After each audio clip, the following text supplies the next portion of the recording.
Assalamualaikum warahmatullahi wabarakatuh. Di sini saya akan memberikan materi motor bakar 4 tak dari mata kuliah motor bakar teknik pertanian. Sebelumnya, izin memperkenalkan diri, nama saya Zohrul Maharani dengan NPM 23140710705 dari kelas Step C. Ini di sini ada pengertian motor bakar 4 tak. Motor bakar 4 tak adalah jenis mesin pembakaran dalam internal combustion engine di mana proses pembakaran bahan bakar terjadi di dalam 4 tahap atau langkah yang terjadi secara berurutan di dalam silinder mesin. 4 tak ini merujuk pada 4 gerakan naik turun piston dalam silinder untuk menyelesaikan satu siklus pembakaran. Mesin ini bekerja untuk mengubah energi kimia dari bahan bakar menjadi energi mekanik yang digunakan untuk menggerakkan kendaraan ataupun alat. Selanjutnya, ada keuntungan motor bakar 4 tak. Di sini ada tiga. Yang pertama, efisiensinya tuh lebih tinggi. Karena kan setiap langkah siklus dilakukan dengan lebih sempurna. Motor 4 tak lebih efisien dibandingkan motor 2 tak. Lalu keuntungan yang kedua, lebih ramah lingkungan. Emisi gas buangnya itu lebih rendah dikarenakan pembakarannya itu lebih bersih dan terjadi di dalam siklus yang lebih panjang. Keuntungan yang ketiga itu daya tahannya lebih lama. Mesin 4 tak ini cenderung lebih tahan lama karena komponen mesinnya mengalami lebih sedikit kehausan dibandingkan mesin 2 tak. Selanjutnya di sini ada kekurangan motor bakar 4 tak. Di sini ada tiga. Yang pertama, desainnya itu lebih kompleks. Motor 4 tak memiliki lebih banyak komponen dan lebih kompleks dibandingkan motor 2 tak. Yang kedua, berat lebih besar. Karena banyak komponen tambahan, mesin 4 tak ini biasanya lebih berat. Kemudian yang ketiga, biaya produksi lebih tinggi. Desainnya itu lebih rumit dan komponennya itu lebih banyak, jadi membuat motor 4 tak ini lebih mahal untuk diproduksi. Selanjutnya di sini ada komponen-komponen dari motor bakar 4 tak. Yang pertama ini ada camshaft ini berfungsi untuk mengontrol buka tutupnya katup masuk dan buang, mengatur aliran bahan bakar dan udara ke ruang bakar. Yang kedua ini ada cam. Cam ini bagian dari camshaft yang berfungsi untuk menekan katup agar terbuka sesuai timing yang diperlukan. Kemudian yang ketiga ada busi. Busi ini memicu percikan api untuk pembakaran campuran bahan bakar dan udara di dalam ruang bakar. Di sini. Kemudian ada katup masuk. Ini katup masuk berfungsi untuk mengatur keluarnya gas hasil pembakaran dari ruang bakar. Kemudian ada campuran udara dan bahan bakar di sini merupakan campuran yang akan dibakar di dalam ruang bakar untuk menghasilkan tenaga. Selanjutnya ada ruang bakar. Di sini, ruang bakar ini adalah tempat terjadinya pembakaran antara campuran bahan bakar dan udara yang udah masuk lewat sini. Selanjutnya ada silinder blok. Nih ya, silinder blok itu berfungsi untuk menampung silinder dan merupakan tempat piston bergerak naik turun. Selanjutnya ada silinder head. Silinder head ini berfungsi sebagai bagian atas silinder blok yang untuk menutup ruang bakar dan menampung katup serta busi. Selanjutnya ada valve spring. Ini itu pegas yang mengembalikan katup ke posisi tertutup setelah dibuka oleh cam. Selanjutnya ada sistem pendingin. Sistem pendingin ini mengatur suhu mesin agar tidak terlalu panas saat beroperasi. Selanjutnya ada piston. Piston ini merupakan komponen yang bergerak naik turun di dalam silinder untuk mengubah tekanan pembakaran menjadi tekanan mekanis. Selanjutnya ada batang torak. Ini batang torak sebagai penghubung dengan poros engkol dan meneruskan gerakan piston ke poros engkol. Di sini ada poros engkol. Poros engkol itu mengubah gerakan naik turun piston menjadi gerakan putar yang akan digunakan untuk menggerakkan kendaraan. Yang terakhir ada crankcase. Di sini bagian mesin yang menutupi dan melindungi poros engkol serta berfungsi sebagai tempat penyimpanan oli. Yes. Selanjutnya,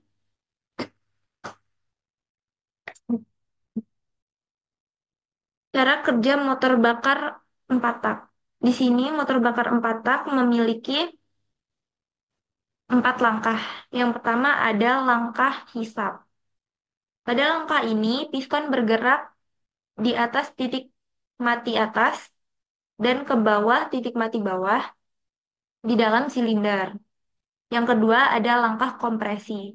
Setelah campuran bahan bakar dan udara masuk, katup masuk menutup dan piston mulai bergerak ke atas.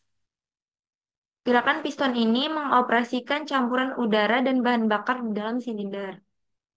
Langkah yang ketiga ada langkah pembakaran. Saat piston mencapai puncak titik mati atas, busi memercikan api yang membakar campuran udara dan bahan bakar. Kemudian langkah yang keempat itu ada langkah buang. Setelah piston mencapai titik mati bawah pada akhir langkah tenaga, katup buang terbuka. Ini di sini ada contohnya. Ini contoh langkah kerjanya. Yang pertama ada langkah hisap. Pada langkah hisap ini, piston bergerak ke atas. Piston bergerak dari titik atas ke titik bawah. Terus ini katup masuknya itu terbuka, sedangkan katup buangnya itu tertutup. Campuran udara dan bahan bakar masuk ke dalam silinder. Ini masuk lewat sini, melalui katup masuk yang terbuka karena adanya ruang hampa yang dihasilkan oleh gerakan piston yang ke bawah.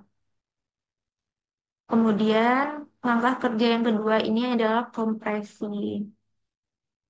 Piston bergerak dari titik bawah kembali ke titik atas. Kemudian kedua katup ini, katup masuk dan katup buangnya itu tertutup. Nah, campuran udara dan bahan bakar yang telah masuk di dalam silinder dikompresi atau ditekan oleh piston, meningkatkan tekanan dan suhu campuran tersebut. Kemudian ada langkah usaha. Langkah usaha ini, piston bergerak dari titik atas ke titik bawah karena adanya ledakan, nih, ledakan. Kemudian kedua katup ini masih tertutup. Ledakan ini dipicu oleh busi yang memercikan api yang membakar campuran bahan bakar dan udara. Dan ini menghasilkan ledakan yang mendorong piston ke bawah dengan kuat. Ini tuh langkah yang menghasilkan tenaga untuk mesin. Kemudian yang terakhir, yang keempat ini langkah buang. Piston bergerak dari titik mati bawah ke titik mati atas. Katup buangnya ini terbuka, sedangkan katup masuknya masih tertutup. Gas sisa pembakaran yang ada di dalam silinder ini dikeluarkan melalui katup buang karena dorongan piston ke atas. Nih, pistonnya naik, jadinya gas sisa pembakarannya dibuang melalui katup buang.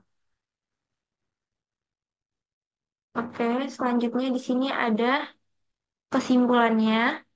Jadi pemahaman tentang motor bakar 4 tak ini sangat relevan bagi mahasiswa pertanian.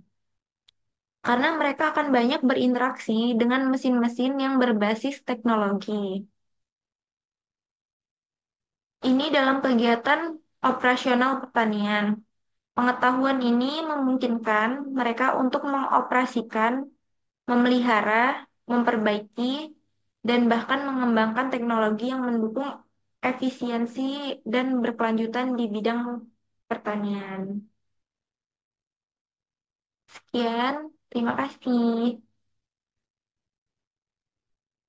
Assalamualaikum warahmatullahi wabarakatuh.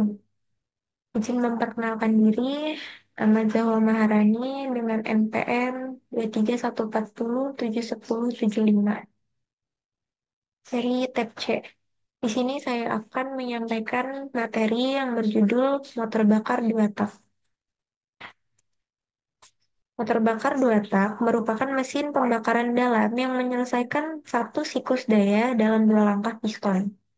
Langkahnya yaitu yang pertama ada langkah kompresi dan juga langkah pembakaran. Selanjutnya di sini ada prinsip kerja motor bakar dua tak. Yang pertama langkah kompresi dan pemasukan. Pada saat langkah ini, piston bergerak ke atas, campuran udara bahan bakar masuk ke ruang pembakaran melalui port masuk. Pada saat yang bersamaan, gas sisa pembakaran sebelumnya dibuang melalui port buang. Langkah yang kedua merupakan langkah pembakaran dan pembuangan. Ketika piston mencapai titik atas atau TMA, titik mati atas, busi mematik campuran, menyebabkan pembakaran dan mendorong piston ke bawah. Gas hasil pembakaran didorong keluar melalui port buang dan campuran baru siap masuk dari port masuk. Selanjutnya, di sini ada contoh cara kerjanya. Di sini bisa dilihat piston piston bergerak dari bawah, titik mati bawah ke titik mati atas. Nah, selama gerakan ini, campuran bahan bakar dan udara masuk ke dalam ruang bakar melalui port masuk yang ada di sini. Nah, ketika piston masuk, ketika piston menutup port buang, campuran ini dikompresi di dalam ruang bakar. Ruang bakarnya di sini. Kemudian, pada saat yang sama, piston juga memanfaatkan campuran bahan bakar dan udara yang ada di bawah piston dalam ruang poros engkol. Kemudian, langkah yang kedua, ketika piston mencapai titik mati atas, busi menyulut campuran bahan bakar yang telah dikompresi di businya, kemudian menyebabkan ledakan yang mendorong piston ke bawah. Ini menciptakan tenaga yang kemudian diteruskan ke roda atau sistem mekanis lainnya. Saat piston bergerak ke bawah, lubang buang terbuka. Lubang buangnya ada di sini. Dan gas hasil pembakaran terdorong keluar melalui lubang buang. Pada saat yang sama, campuran bahan bakar yang baru masuk ke ruang bakar untuk siklus berikutnya.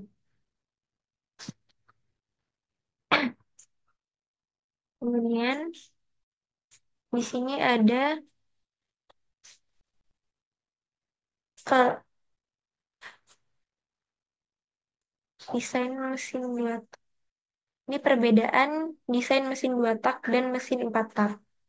Pada mesin dua tak, dalam satu kali putaran poros engkol, terjadi satu kali proses pembakaran. Sedangkan pada mesin empat tak, terjadi sekali proses pembakaran dalam dua kali putaran poros engkol. Pada mesin empat tak, memerlukan mekanis katup dalam bekerja dengan fungsi membuka dan menutup lubang pemasukan dan lubang pembuangan.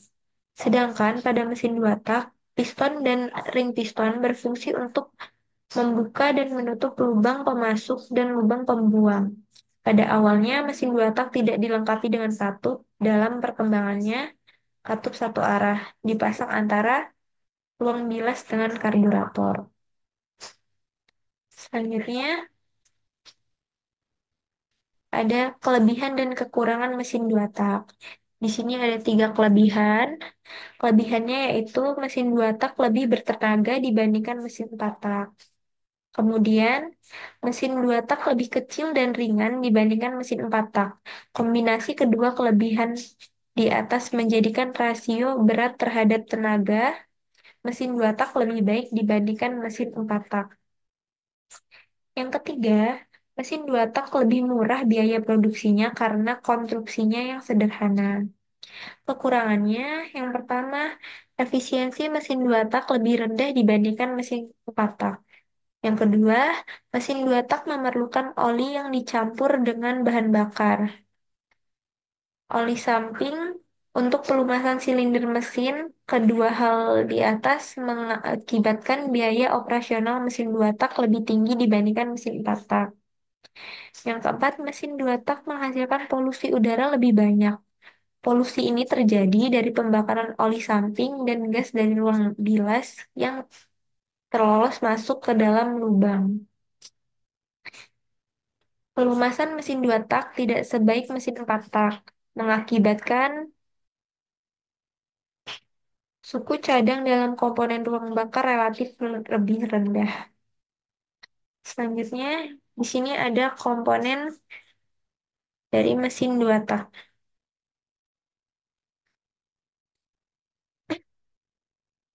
Di sini ada port buang. Port buang ini berfungsi mengeluarkan gas buang hasil pembakaran dari ruang bakar keluar mesin. Saat piston bergerak ke bawah, port buang terbuka dan memungkinkan gas buang keluar dari silinder. Ini port buang di sini. Kemudian piston. Piston ini berfungsi untuk mengubah tekanan yang dihasilkan dari pembakaran menjadi energi mekanis dalam bentuk gerakan naik turun. Gerakan piston ini kemudian diteruskan ke poros engkol. Ini poros engkol untuk diubah menjadi gerakan rotasi. Kemudian di sini ada ruang bakar.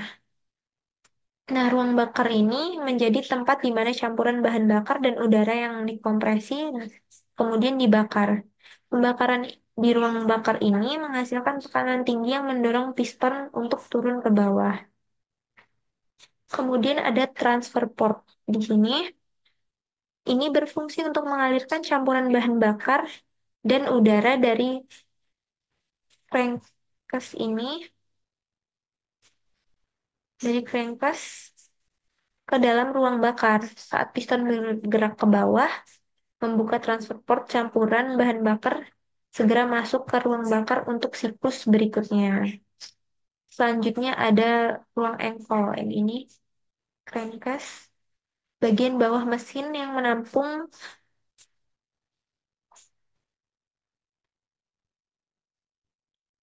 crankshaft dan piston pada mesin dua tak. Crankcase juga berfungsi sebagai ruang kompresi awal untuk campuran bahan bakar dan udara sebelum dipindahkan ke ruang bakar melalui transfer port. Kemudian di sini ada port masuk. Port masuk ini lubang yang memungkinkan campuran bahan bakar dan udara masuk ke dalam crankcase saat piston bergerak ke atas. Kanan negatif di crankcase menarik campuran bahan bakar melalui intake port. Kemudian yang terakhir ada poros engkol atau crankshaft. Berfungsi mengubah gerakan linier naik turun dari piston menjadi gerakan rotasi. Gerakan ini yang kemudian diteruskan untuk memutar roda atau komponen lain di dalam mesin. Komponen-komponen ini bekerja bersama dalam mesin dua tak untuk menghasilkan tenaga yang dapat digunakan untuk menggerakkan kendaraan ataupun alat. Selanjutnya di sini ada kesimpulan. Kesimpulan, motor bakar dua tak ini merupakan jenis mesin pembakaran dalam yang menyelesaikan satu siklus kerja hanya dalam dua langkah piston. Ini menjadikan lebih sederhana dan lebih ringan dibandingkan motor empat tak. Mesin ini unggul dalam menghasilkan tenaga yang lebih besar, aplikasi ringan seperti sepeda motor, mesin pemotong rumput, dan mesin perahu kecil. Namun, motor dua tak ini memiliki beberapa kekurangan seperti efisiensi bahan bakar itu lebih rendah, kemudian emisi polusinya lebih tinggi, dan masa pakai komponen yang lebih pendek. Walaupun begitu, motor dua tak ini tetap menjadi pilihan populer untuk mesin yang memerlukan desain yang sederhana, tenaga tinggi, dan ukuran yang kompak. Ini di sini ada contoh gambar dari pemakaian mesin dua tak. Oke, sekian dari saya. Terima kasih. Wassalamualaikum warahmatullahi wabarakatuh. Assalamualaikum warahmatullahi wabarakatuh. Izin memperkenalkan diri. Nama Zawa Maharani dengan NPM 231407075. Di sini saya akan membawakan materi motor 4 tak diesel.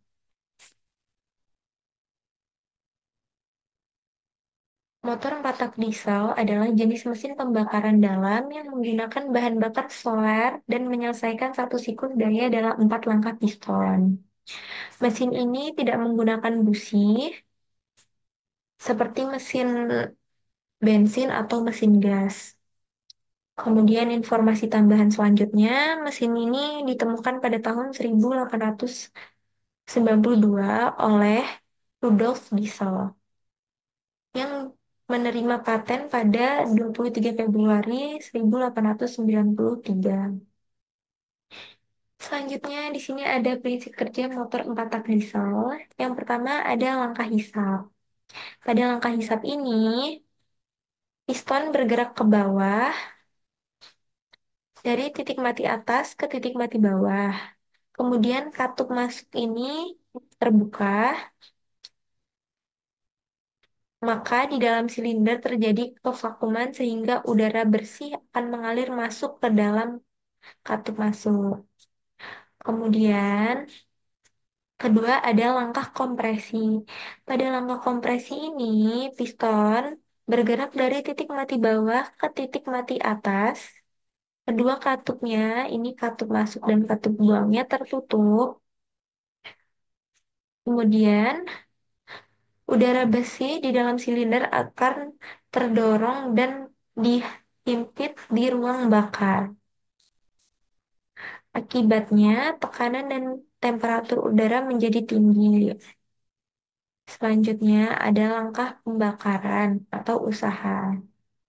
Pada langkah ini terjadi dua proses pembakaran. Yang pertama, pembakaran awal.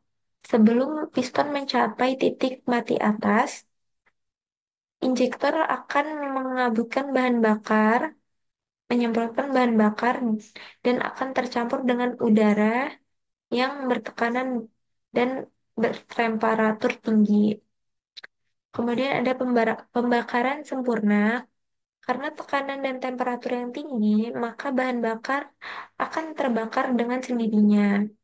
Hal ini menimbulkan ledakan yang akan mendorong piston dari titik mati atas ke titik mati bawah. Selanjutnya adalah langkah buang. Piston bergerak dari titik mati bawah ke titik mati atas, kemudian katup buangnya terbuka. Saat piston bergerak ke atas, maka gas sisa hasil pembakaran akan terdorong keluar melalui katup buang. Selanjutnya, ini ada siklus motor bakar empat tak yang lebih jelas ya. Di sini udaranya masuk, dan ini pistonnya bergerak dari titik mati bawah ke titik mati atas. Kemudian yang keduanya itu di sini injektornya ini menyemprotkan bahan bakar yang akan ada di ruang bakar ini dengan udara dan akan terjadi ledakan. Iya, ledakan yang mendorong piston ke bawah. Dan saat piston naik ke atas, hasil sisa pembakarannya ini akan dibuang keluar. Oke, selanjutnya ada komponen utama motor diesel 4 tak. Sini ada exhaust valve. Di sini katup buang yang berfungsi mengeluarkan sisa pembakaran dari ruang bakar menuju saluran buang. Kemudian ada fuel injector menyemprotkan bahan bakar dalam bentuk kabut halus ke dalam ruang bakar. Kemudian yang ketiga ada intake valve, mengatur aliran udara masuk ke dalam ruang bakar selama langkah hisap. Kemudian yang keempat ada exhaust port. Di sini, saluran yang menghubungkan ruang bakar dengan sistem pembuangan untuk membawa gas buang keluar. Selanjutnya ada intake port di sebelah sini, saluran membawa udara atau campuran bahan bakar ke dalam ruang bakar melalui intake valve yang ini. Kemudian ada cooling fins. Cooling fins ini untuk membuang panas dari mesin. Kemudian ada piston. Piston ini mengubah energi dari pembakaran menjadi gerak mekanik. Selanjutnya ada connecting rod. Ini mentransfer gerak piston dari menjadi gerak putar. Selanjutnya ada crankshaft ini mengubah gerakan linier dari piston jadi gerakan rotasi. Selanjutnya yang terakhir ada crankcase ini merupakan reservoir oil pelumas untuk menjaga komponen dalam. Sini ada perbedaan motor diesel dan bensin. Yang pertama ada kompresi dan pembakaran. Motor diesel memiliki rasio kompresi yang lebih tinggi dan pembakaran tanpa busi, sedangkan pada bensin menggunakan busi dan rasio kompresinya lebih rendah. Selanjutnya ada torsi. Diesel menghasilkan torsi lebih besar, terutama pada RPM rendah, sedangkan bensin lebih cocok untuk akselerasi cepat.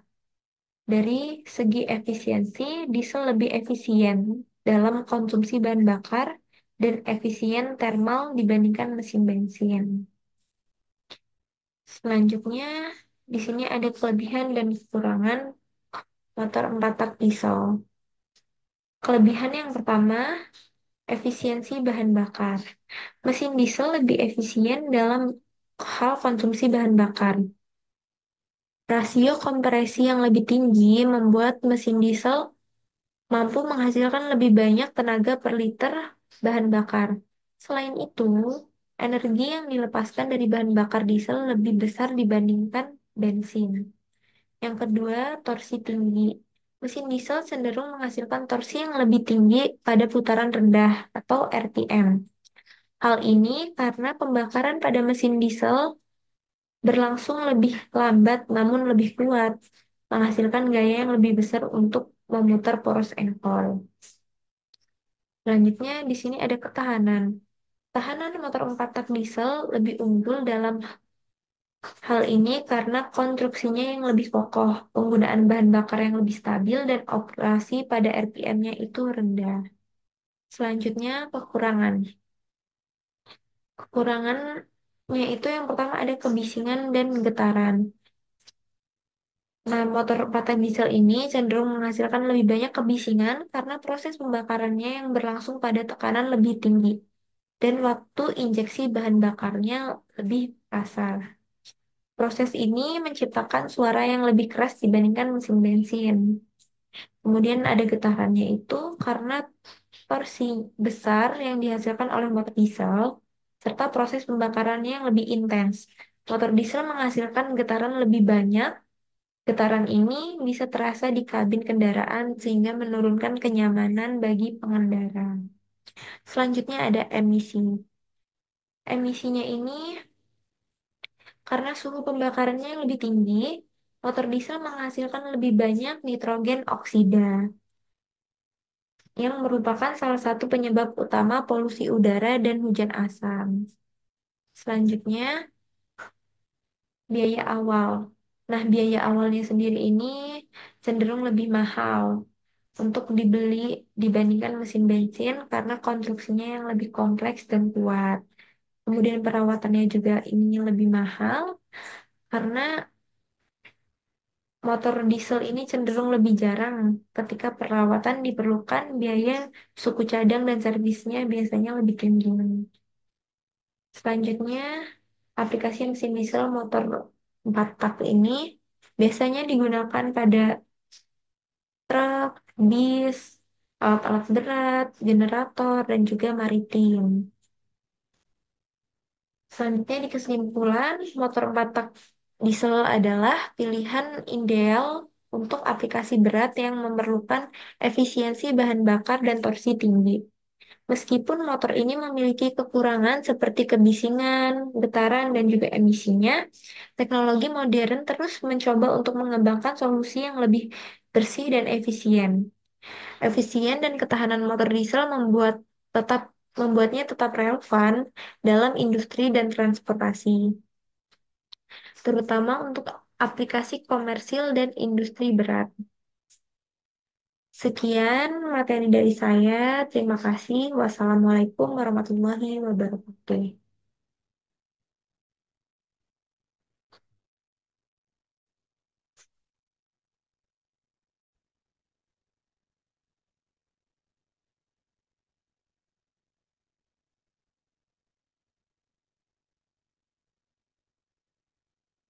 Assalamualaikum warahmatullahi wabarakatuh. Perkenalkan, nama saya Zahwa Maharani dengan NPM 23140710775.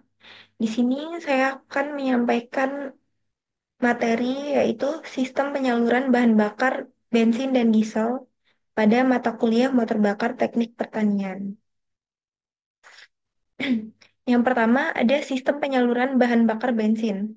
Sistem penyaluran bahan bakar pada mesin bensin bertujuan untuk menyediakan campuran udara bahan bakar yang tepat untuk pembakaran. Sistem ini memastikan bahan bakar didistribusi secara efisien ke dalam ruang bakar. Mesin bensin bekerja berdasarkan prinsip pembakaran campuran, yaitu udara bensin yang dikompresi oleh piston lalu dinyalakan oleh busi. Selanjutnya di sini ada komponen utama sistem bahan bakar bensin. Yang pertama ada tangki bahan bakar. Berfungsi sebagai menyimpan bahan bakar sebelum disalurkan ke sistem. Tangki dilengkapi dengan filter untuk menghilangkan kotoran yang mungkin ada di dalam bahan bakar. Yang kedua ada pompa bahan bakar. Berfungsi sebagai pengalir bahan bakar dari tangki ke sistem injeksi atau karburator. Pompa ini berupa pompa mekanis atau pompa elektrik yang dikendalikan oleh sistem elektronik. Selanjutnya ada karburator atau sistem injeksi. Karburator pada sistem konvensional, karburator ini mencampur udara dan bensin dalam proporsi yang tepat sebelum masuk ke ruang bakar. Namun, teknologi karburator mulai jarang digunakan karena tidak seefisien sistem injeksi. Selanjutnya ada sistem injeksi bahan bakar electronic fuel injection. Pada mesin modern, sistem injeksi menyuntikkan bahan bakar ke intake manifold atau langsung ke dalam ruang bakar. Sistem ini dikendalikan oleh ECU Electronic Control Unit yang memantau sensor untuk mengatur jumlah bahan bakar yang masuk. Yang keempat ada filter bahan bakar. Berfungsi untuk menyaring kotoran dan partikel yang memungkinkan terbawa dalam bahan bakar agar tidak merusak komponen injeksi atau karburator. Yang kelima ada pipa penyaluran bahan bakar. Pipa ini menyalurkan bahan bakar dari tangki ke mesin. Biasanya terbuat dari bahan yang tahan korosi atau mencegah dari bocornya dan kerusakan. Yang keenam ada regulator tekanan bahan bakar. Pada sistem injeksi, regulator tekanan memastikan bahan bakar disalurkan dengan tekanan yang tepat. Jika tekanan terlalu tinggi atau terlalu rendah, injeksi bahan bakar menjadi tidak efisien. Selanjutnya ada proses penyaluran bahan bakar bensin. Yang pertama ada pengambilan bahan bakar dari tangki. Pompa bahan bakar mengambil bensin dari tangki. Kemudian penyaringan. Bensin melewati filter untuk membersihkan dari kotoran. Selanjutnya ada injeksi atau pengabutan bahan bakar. Sistem injeksi menyuntikkan bensin ke dalam intake manifold atau ruang bakar secara teratur berdasarkan sinyal atau ECU. Yang keempat ada pembakaran. Campuran udara dan bensin yang tepat dibakar di dalam ruang bakar oleh busi. Selanjutnya ada keunggulan sistem injeksi bahan bakar. Yang pertama ada konsumsi bahan bakarnya itu lebih efisien. Yang kedua, pembakaran lebih sempurna. Yang ketiga, emisinya lebih rendah. Selanjutnya ada sistem penyaluran bahan bakar diesel. Pada mesin diesel, bahan bakar dan udara tidak dicampur sebelum masuk ke ruang bakar. Udara ini dimasukkan dan dikompresi terlebih dahulu hingga suhunya tinggi. Kemudian, bahan bakar disemprotkan ke dalam silinder oleh injektor yang menyebabkan pembakaran spontan tanpa busi. Nah, di sini juga ada komponen utama sistem bahan bakar diesel. Yang pertama sama ada tangki bahan bakar. Nah, sama kayak mesin bensin, tangki ini juga berfungsi untuk menyimpan solar atau bahan bakar diesel. Yang kedua ada pompa bahan bakar. Sistem diesel menggunakan pompa injeksi bahan bakar bertekanan tinggi. Pompa ini berfungsi untuk memompa bahan bakar dengan tekanan yang sangat tinggi ke injektor. Yang ketiga ada filter bahan bakar. Pada mesin diesel, filter bahan bakar sangat penting karena sistem injeksi diesel sangat sensitif terhadap kotoran yang ada di dalam bahan bakar. Yang keempat ada pipa tekanan tinggi. Pipa ini menghubungkan pompa bahan bakar dengan injektor. Pipa ini juga mampu menahan tekanan yang sangat tinggi. Yang kelima ada injektor bahan bakar. Injektor diesel ini berfungsi untuk menyemprotkan bahan bakar bertekanan tinggi langsung ke dalam ruang bakar. Jadi penyemprotannya itu dilakukan pada waktu yang sangat tepat untuk memastikan pembakaran yang lebih efisien. Yang keenam ada pompa injeksi atau distributor atau common rail. Sistem distributor pada saat sistem ini pada saat sistem distributor pompa injeksi menyuplai bahan bakar ke injektor melalui distributor yang mengontrol waktu injeksi dan jumlah bahan bakar yang disuplai. Kemudian ada common rail.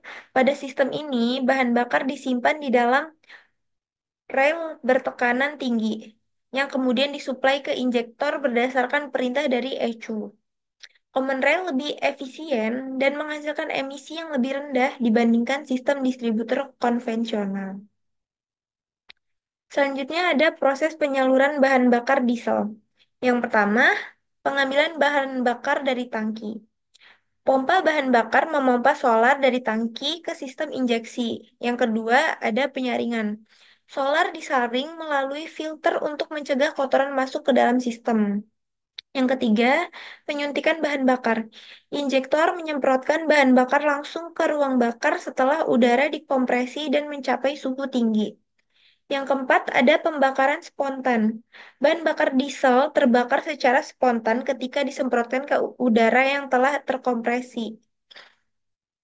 Selanjutnya, keunggulan sistem injeksi diesel, common rail.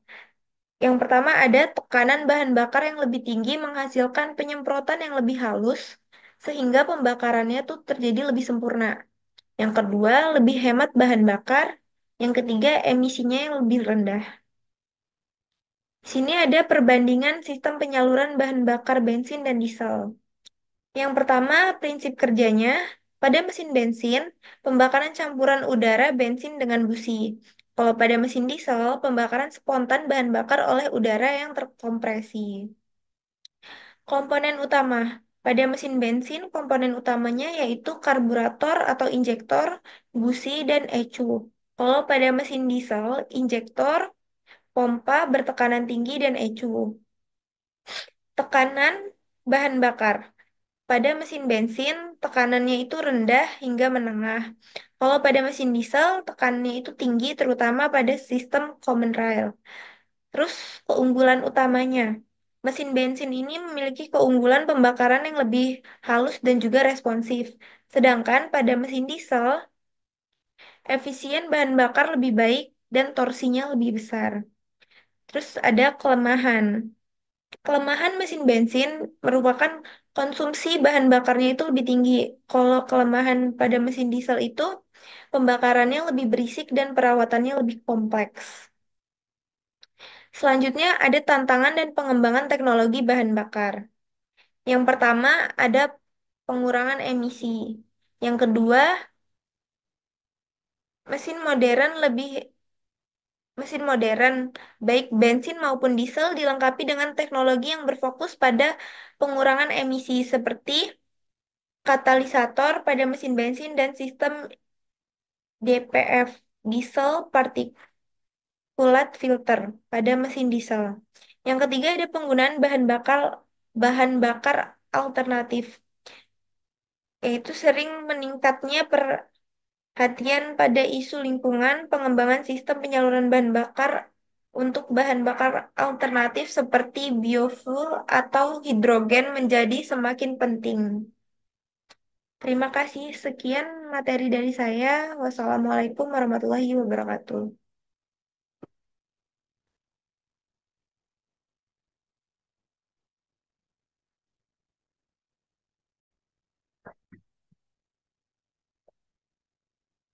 Assalamualaikum warahmatullahi wabarakatuh. Izin memperkenalkan diri, nama Zahwa Maharani dari tab C dengan NPM 2314071075.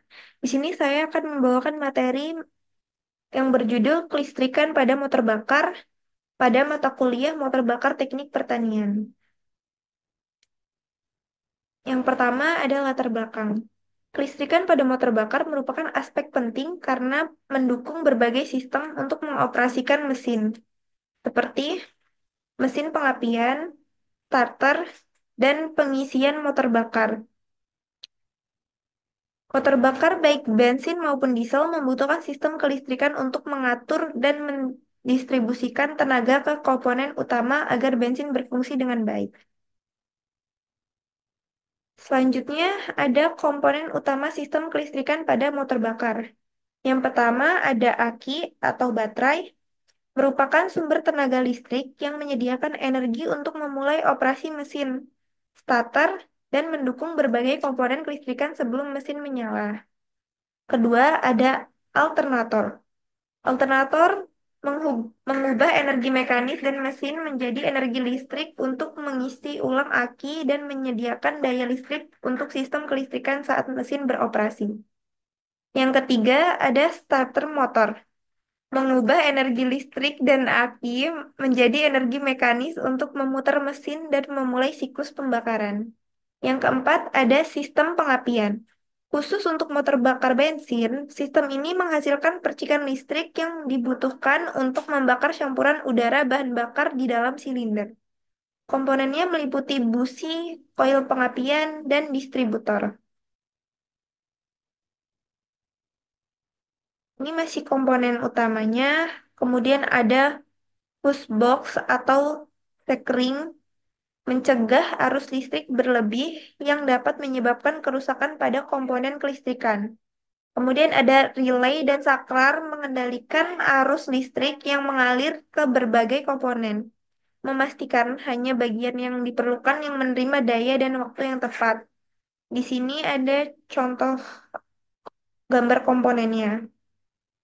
Seperti ada aki, alternator, baterai, starter, kemudian ada glow pump, glow plug.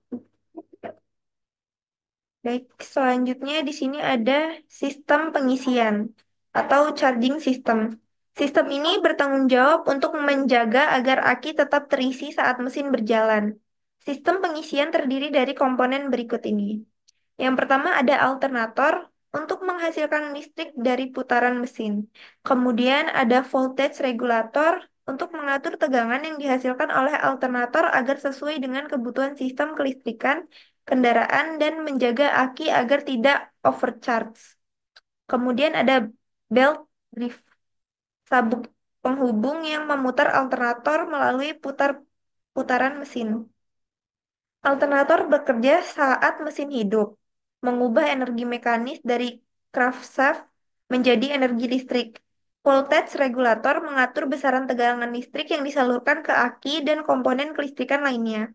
Tegangan yang biasanya dihasilkan berkisar antara 13,5 hingga 14,5 volt. Kemudian, sistem starter. Sistem starter memungkinkan mesin untuk mulai berputar dari keadaan diam Komponen utama dalam sistem starter adalah yang pertama ada aki sebagai penyedia tenaga listrik yang dibutuhkan oleh motor starter. Kemudian motor starter sendiri merupakan motor listrik yang menggunakan tenaga dari aki untuk memulai flywheel sehingga crankshaft bisa mulai bergerak. Selanjutnya ada solenoid starter sebagai saklar elektromekanik yang menghubungkan arus dari aki ke motor starter saat kunci kontak diputar ke posisi start. Saat kunci kontak dihidupkan, arus listrik dari aki mengalir ke solenoid yang kemungkinan mengaktifkan motor starter. Motor starter memutar flywheel mesin hingga mesin dapat menyala dengan tenaga pembakaran. Selanjutnya, sistem pengapian ignition, ignition system pada mesin bensin. Pada mesin bensin, sistem pengapian sangat penting untuk menciptakan percikan yang menyalakan campuran udara bahan bakar di dalam silinder. Komponen utamanya meliputi yang pertama ada koil pengapian sebagai pengubah tegangan rendah dari aki menjadi tegangan tinggi yang dibutuhkan untuk menghasilkan percikan api pada busi. Kemudian distributor mendistribusikan tenaga tinggi dari koil ke setiap busi sesuai urutan pembakaran. Selanjutnya ada busi atau spark plug, tempat percikan api terjadi, yang menyalakan campuran bahan bakar dan udara di ruang bakar. Selanjutnya ada sistem kelistrikan pada mesin diesel. Berbeda dengan mesin diesel tidak membutuhkan sistem pengapian untuk menciptakan percikan api. Namun, beberapa komponen kelistrikan masih dibutuhkan seperti glow glow plug busi pijar pada mesin diesel.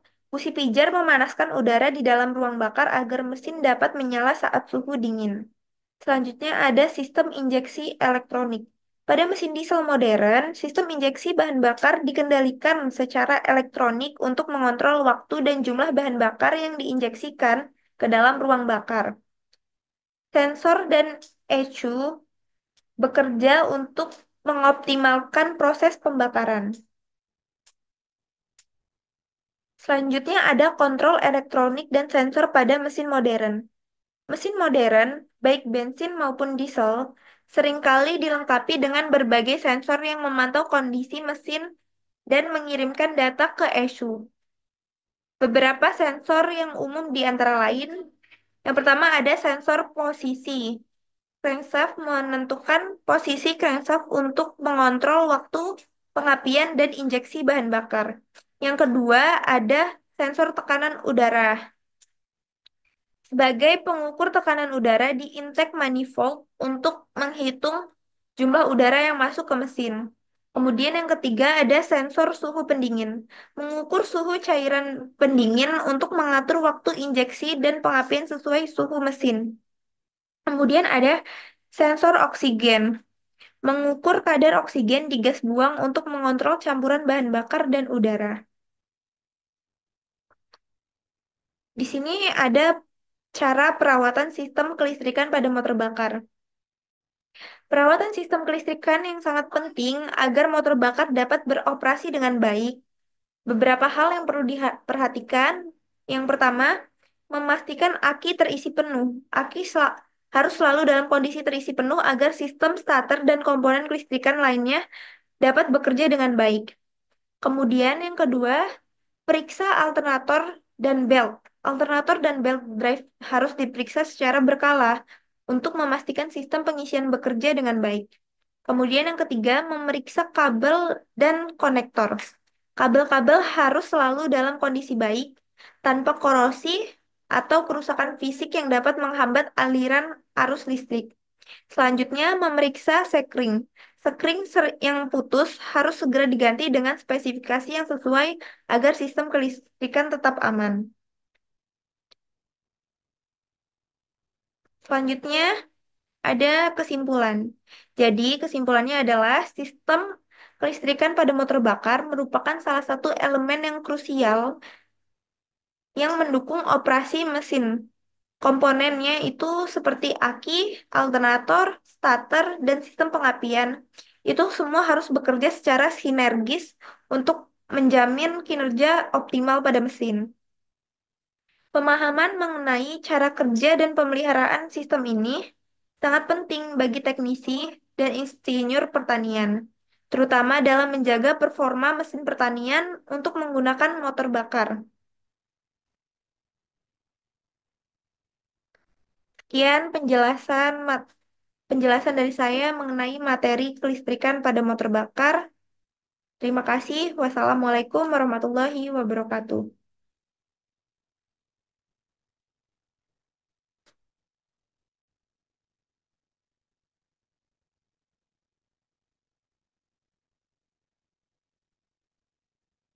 Assalamualaikum warahmatullahi wabarakatuh. Perkenalkan, nama saya Zahwa Maharani dengan NPM 23110710775 dari Teknik Pertanian kelas C. Di sini saya akan membahas mengenai materi yang berjudul Sistem Transmisi dan Pelumasan dari mata kuliah Motor Bakar Teknik Pertanian.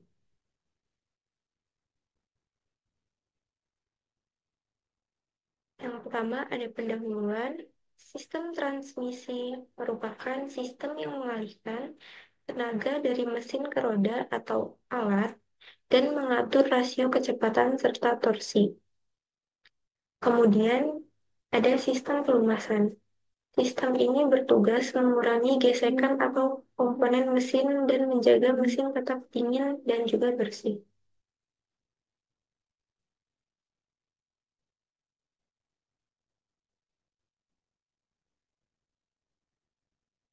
Selanjutnya ada fungsi utama sistem transmisi.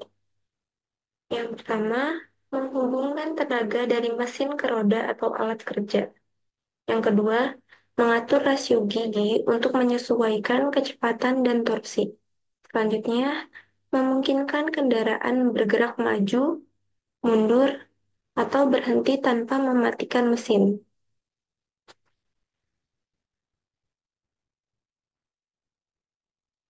Kemudian ada komponen utama sistem transmisi. Yang pertama ada kopling. Kopling sebagai pemutus dan menghubungkan tenaga mesin ke transmisi. Kopling memiliki beberapa jenis. Yang pertama ada kopling gesek. Umumnya digunakan pada kendaraan manual menggunakan piring kopling. Selanjutnya ada kopling hidrolik. Digunakan dalam transmisi otomatis mengandalkan fluida untuk menghubungkan dan memutus tenaga. Selanjutnya ada kopling elektrik. Menggunakan sinyal elektronik untuk mengendalikan perpindahan daya. Selanjutnya ada gearbox. Gearbox ini mengubah rasio kecepatan dan torsi yang dihasilkan oleh mesin. Komponen yang terdapat dalam gearbox, yang pertama ada gigi. Gigi ini sebagai pengatur rasio kecepatan dan torsi. Kemudian ada shaft sebagai penyalur tenaga dari satu gear ke gear yang lainnya. Selanjutnya ada synchronizer rings digunakan di transmisi manual untuk menyamakan kecepatan roda gigi saat memindahkan gigi. Selanjutnya ada fork selector, menggerakkan gigi ke posisi yang tepat dalam perpindahan.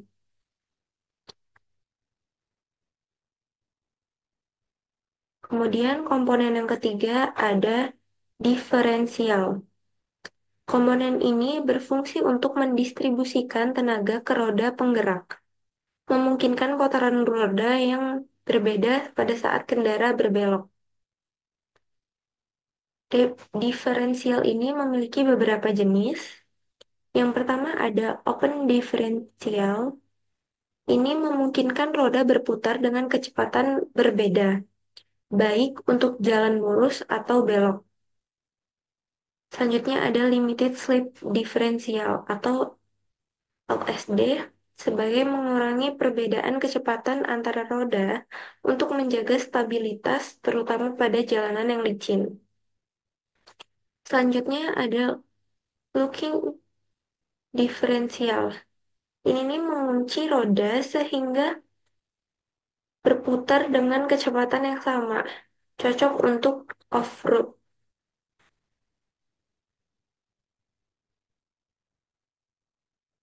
Selanjutnya ada jenis sistem transmisi. Di sini ada tiga.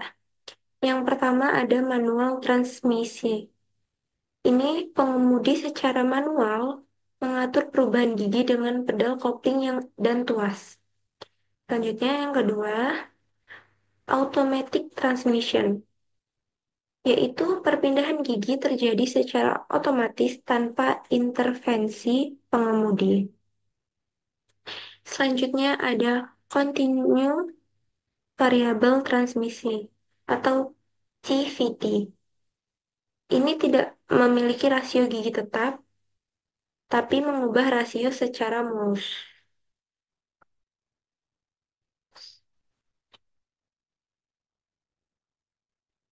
Selanjutnya di sini ada sistem pelumasan.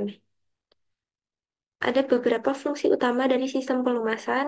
Di sini saya meletakkan tiga. Yang pertama, mengurangi gesekan atau komponen mesin yang bergerak. Kemudian yang kedua, mendinginkan komponen dengan menyerap panas pada mesin. Yang ketiga, membersihkan mesin dari kotoran dan partikel. Selanjutnya, di sini ada komponen utama pada sistem pelumasan. Yang pertama ada pompa oli. Pompa oli ini yang bertugas mengedarkan oli ke seluruh bagian mesin. Di sini juga jenis pompa oli ada beberapa. Yang pertama ada pompa gear. Pompa gear ini menggunakan dua gear untuk mendorong oli. Selanjutnya ada pompa rotor. Pompa rotor ini menggunakan rotor dalam ruang berbentuk oval untuk mendorong oli. Selanjutnya ada pompa torak. Pompa torak ini menggunakan gerakan piston untuk memompa oli, biasanya pada mesin yang membutuhkan tekanan tinggi. Eh, Selanjutnya ada filter oli. Filter oli ini memiliki fungsi untuk menyaring kotoran atau partikel yang terbawa dalam oli sebelum kembali melumasi mesin. Di sini ada jenis filter oli. Yang pertama ada spin-on filter. Filter ini memudahkan diganti dengan cara diputar. Selanjutnya ada cartridge filter. Hanya elemen filter yang diganti, casingnya tetap terpasang di mesin. Selanjutnya ada bypass filter. Memfilter sebagian kecil oli dengan lebih detail untuk menghilangkan partikel yang sangat kecil. Selanjutnya ada oli cooler atau pendingin oli. Berfungsi mendinginkan oli yang terlalu panas sehingga suhu oli tetap stabil. Jenis-jenis oli cooler yang pertama ada air cooler oli cooler, menggunakan udara dari luar untuk mendinginkan oli. Selanjutnya ada liquid cooler oil cooler, menggunakan cairan pendingin untuk membantu menurunkan suhu pada oli. Komponen yang keempat ada olipan atau bak oli. Olipan ini merupakan wadah penampung oli di bagian bawah mesin. Fungsi utamanya sebagai penampung oli yang kembali dari mesin sebelum dipompa kembali oleh pompa oli. Bak oli ini juga memiliki beberapa jenis. Yang pertama ada jenis wet sump, yaitu oli terkumpul di bak oli di bawah mesin. Yang kedua ada dry sump. Oli dipompa ke tangki terpisah dari mesin. Biasanya digunakan pada kendaraan balap. Kemudian yang kelima ada relief valve atau katup pelepas tekanan. Ini berfungsi sebagai penjaga tekanan oli agar tetap stabil dengan membuang oli berlebih jika tekanannya terlalu tinggi.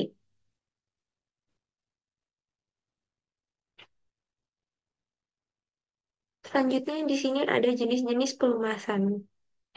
Pelumasan tekanan, oli dipompa dari seluruh komponen dengan tekanan digunakan di mesin yang lebih kompleks dan besar. Kalau pelumasan cipratan itu, oli disebarkan melalui percikan saat komponen mesin bergerak. Umumnya ditemukan di mesin yang lebih sederhana.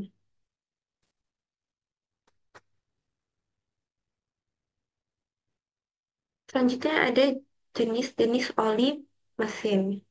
Yang pertama ada oli mineral. Oli mineral ini terbuat dari minyak bumi. Terus dia juga cocok untuk kondisi yang normal. Juga harganya itu lebih murah, tapi lebih sering diganti. Yang kedua ada oli sintetis. Ini dibuat dari bahan kimia. Untuk ketahanannya, oli kimia ini lebih lama. Oli sintetis ini lebih lama. Terus cocok untuk suhu dan tekanan yang tinggi. Yang ketiga ada oli semi sintetis. Oli semi sintetis ini terbuat dari kombinasi oli mineral dan sintetis. Oli ini juga menawarkan keseimbangan antara performa dan juga harga.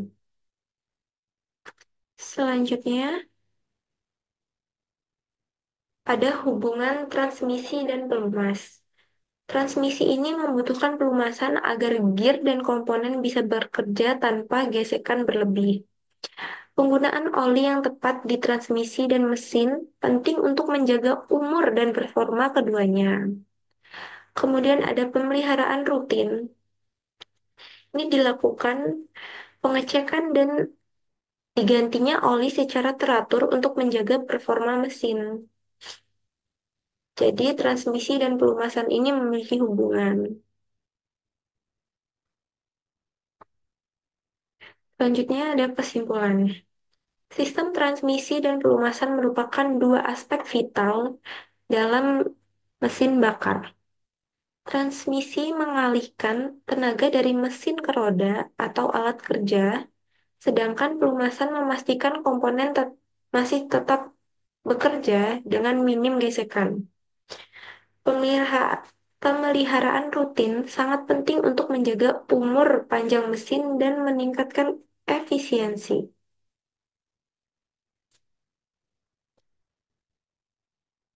Terima kasih. Sekian materi yang saya bawakan. Wassalamualaikum warahmatullahi wabarakatuh.